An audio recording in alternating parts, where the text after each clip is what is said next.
दोस्तों, जब कयामत के दिन सब लोग अपनी अपनी कब्रों से उठकर मैदान हशर की तरफ जाएंगे, कोई पैदल तो कोई सवारी पर काफिर मोह के बल चलता हुआ मैदान हशर की तरफ जाएगा। कयामत का दिन 50,000 साल के बराबर दिन होगा।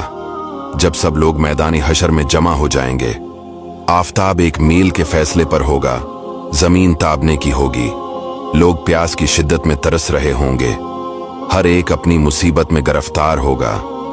हजरत आदम अलैहिस्सलाम को हुक्म होगा, ए आदम, दोज़खियों की जमात अलग कर। अर्ज करेंगे, कितने में से कितने? इरशाद होगा, हर 1000 में से 999। ये वो वक्त होगा कि बच्चे मारे गम के बूढ़े हो जाएंगे। लोग ऐसे दिखाई देंगे कि नशे में है, हालांकि नशा में न होंगे, लेकिन अल्लाह का अजाब बहुत सख्त है।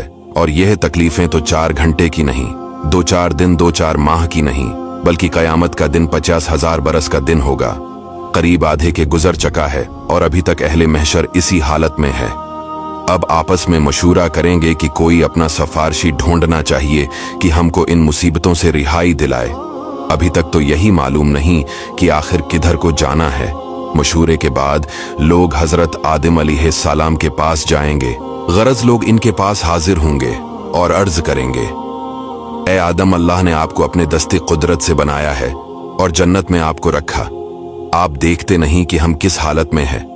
आप हमारी शिफात कीजिए कि अल्लाह हमें इससे नजात दे। मेरा ये मर्तबा नहीं, मुझे अपनी जान की फिक्र है। आज रब ने ऐसा गजब फरमाया है कि न पहले कभी ऐसा गजब फरमाया। तुम किसी और के पास जाओ। लोग अर्ज करेंगे, आखिर किसके पास जाए? फरमाएंगे, नूह के पास जाओ कि वो पहले रसूल है। लोग इसी हालत में नूह के पास जाएंगे, लेकिन यहां भी यही जवाब मिलेगा कि मैं इस लायक नहीं, मुझे अपनी पड़ी है, तुम किसी और के पास जाओ। तुम इब्राहीम अलैहिस्सलाम के पास जाओ। लोग इसी हालत में हजरत इब्राहीम के पास जाएंगे। वो भी यही जवाब देंगे कि मैं इसके काबिल नहीं, मुझे तो अपना इंदेशा है। हजरत इब्राहीम के बाद लोग हजरत मूसा की खदमत में हाजिर होंगे। वहां भी यही जवाब मिलेगा। फिर मूसा हजरत ईसा अलैहिस्सलाम की खदमत में बीजेंगे। वो भी यही फरमाएंगे, मेरे करने का ये काम नहीं। आज मेरे रब ने वो गजब फरमाया है कि ऐसा कभी न फरमाया। मुझे अपनी जान का डर है। तुम किसी दूसरे के पास जाओ। लोग अर्ज करेंगे, आप हमें किसके पास भेजते हैं? वो फरमाएंगे, तुम उनके हुजूर हाजिर हो जिनके हाथ पर फतह रखी गई है, जो आज बेखौफ है और वो तमाम औलाद आदम का सरदार है। तुम मोहम्मद सल्लल्लाहु अलैहि वसल्लम की खिदमत में हाजिर हो जाओ। वो आज तुम्हारी शिफात फरमाएंगे। उन्हें के हुजूर हाजिर हो, वो यहां तशरीफ फरमा है। अब लोग फिरते फिराते, ठोकरे खाते, रोते चिल्लाते हाजिर बारगाहे बेकस पनाह होकर अर्ज करेंगे, ए मोहम्मद सल्लल्लाहु अलैहि वसल्लम, ए अल्लाह के नबी, और बहुत से फजाइल बयान करेंगे और अर्ज करेंगे, हुजूर मुलाक़ता तो फरमाएं, हम किस मुसीबत में है और किस हाल को पहुंचे। हुजूर बारगाहे खुदावंदी में हमारी शिफात फरमाएं और हमको इस आफत से नजात दिलवाएं। हुजूर सल्लल्लाहु अलैहि वसल्लम जवाब में इरशाद फरमाएंगे, मैं ही इस काम के लिए हूँ, मैं ही वो हूँ जिसे तुम तमाम जगह ढूंढाए। और ये फरमाकर बारगाहे इज्जत में हाजिर होंगे और सजदा करेंगे।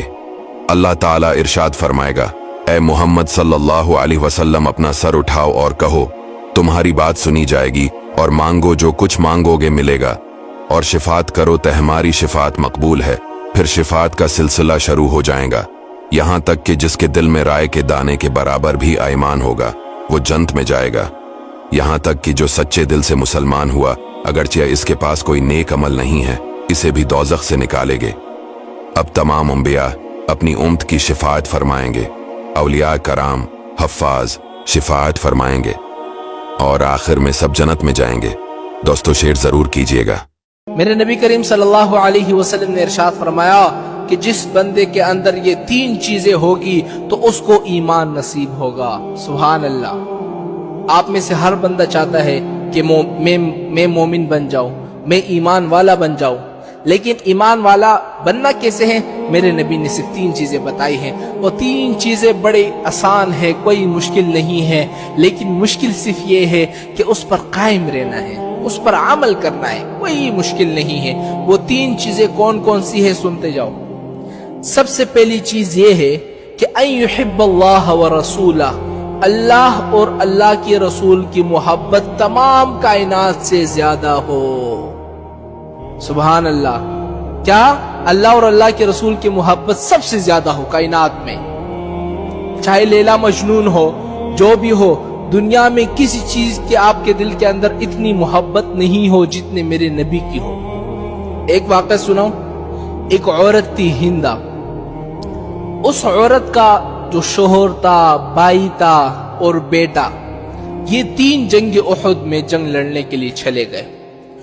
अब ये औरत जो है ये मदीने पाक से निकली और जंग उहद की तरफ बढ़ गई। तो रास्ते में उसको खबर मिली कि आपका खावन शहीद हो गया है। इस औरत का जवाब सुने। उसने कहा कोई बात नहीं है, लेकिन मुझे ये बताओ कि हुजूर की तबीयत कैसी है, हुजूर कैसे हैं। थोड़ी आगे चली, फिर खबर मिली कि तेरा भाई भी शहीद हो गया है। उसने कहा कोई बात नहीं है, मुझे तो ये खबर दो मेरे नबी कैसे हैं। फिर थोड़े से आगे चले, कहा तेरा बेटा भी शहीद हो गया। कहा कोई बात नहीं है, मुझे ये बताओ मेरे नबी की तबीयत कैसी है। ये होती है मोहब्बत, सिर्फ ज़बानी कलामी नहीं कि जी हम आशिक़े रसूल हैं। रबीउल अव्वल का महीना आएगा, जुलूसे निकालेंगे, 1 महीने में सिर्फ हम मोहब्बत का इजहार करेंगे, बाकी 11 जो महीने हैं इनके अंदर हम अपने घरों में बैठे होंगे। ये मोहब्बत नहीं है। तो मेरे नबी ने क्या फरमाया? सबसे पहली चीज के ये है कि अन युहिब्बल्लाह व रसूला, अल्लाह और अल्लाह के रसूल की मोहब्बत तमाम कायनात से ज्यादा हो। दूसरी चीज क्या है कि अन युहिब्बल मर्द अगर मोहब्बत करे तो अल्लाह के लिए करे। आप किसी चीज से मोहब्बत करिए, दुनिया में कोई चीज हो उससे मोहब्बत करो, लेकिन अल्लाह के लिए करो, अल्लाह के लिए। तीसरी चीज क्या है? युकरिहु अन यऊद इलल कुफ्र, ईमान के बाद जब आप मुसलमान हो गए, मुसलमान होने के बाद कुफर की तरफ लौटने को आप ऐसा समझो जैसे कि किसी को आग में डाला जाए और वो बुरा समझता है, ऐसा। तो ये 3 चीजें जिस बंदे के अंदर होगी उसको ईमान नसीब होगा। अब ये बस आप पर है कि आप इन 3 बातों पर अमल करते हो या नहीं करते। मेरे नबी ने तो बता दी, सिर्फ 3 चीजें कर लो, इंशाअल्लाह ईमान नसीब होगा।